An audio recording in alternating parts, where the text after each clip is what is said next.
For 13 straight weeks during the cold Maine winter, members of the Inland Fisheries and Wildlife monitor one of the most cherished animals in Maine, the black bear. Well, it's a long-term monitoring project. We're actually entering our 37th year of entering dens and counting heads. So it's been going on a long time, but it keeps us always in touch with the bears. It's our finger on the pulse of the bear population. But in order to get accurate information on the population, they try to get as close as possible to the known 81 dens of hibernating black bears. I think the general public in Maine may have the misconception that we enter the woods and we go in search of bear dens, but we don't. This is a very controlled project. We trap bears to try and equip radio collars on females in the spring, and then we follow those females, and we have 3 different study areas that we do that in, so we're not just traipsing around through the woods poking around looking for bear dens. Meet Bear 1907,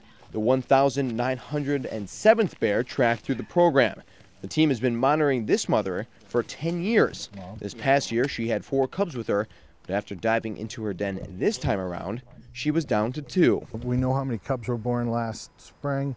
But we go into these yearling dens and they den with their mother when they're 1 year old, and we're able to count how many of the cubs that were there last spring are still there now. After knocking the bears out, they come and tag them so they can track where the next den is going to be for next year, and they also weigh them. This little guy here weighs about 44 pounds. Taking the measurements and weight also show how the food supply for the black bears has been this season. This visit also required the use of radio collars on the female yearlings. These females will be leaving the comforts of their mother next year and making their own dens. We get the most bang for our buck with females. You know, it allows us to monitor reproduction. The males, we let them go. Like a yearling male will get ear tags so that we'll be able to identify it in the future, and a tattoo on the upper lip.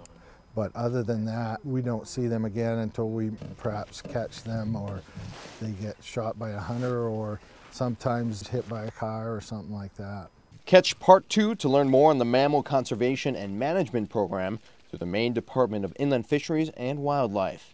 In Edinburgh, I'm Clay Gordon.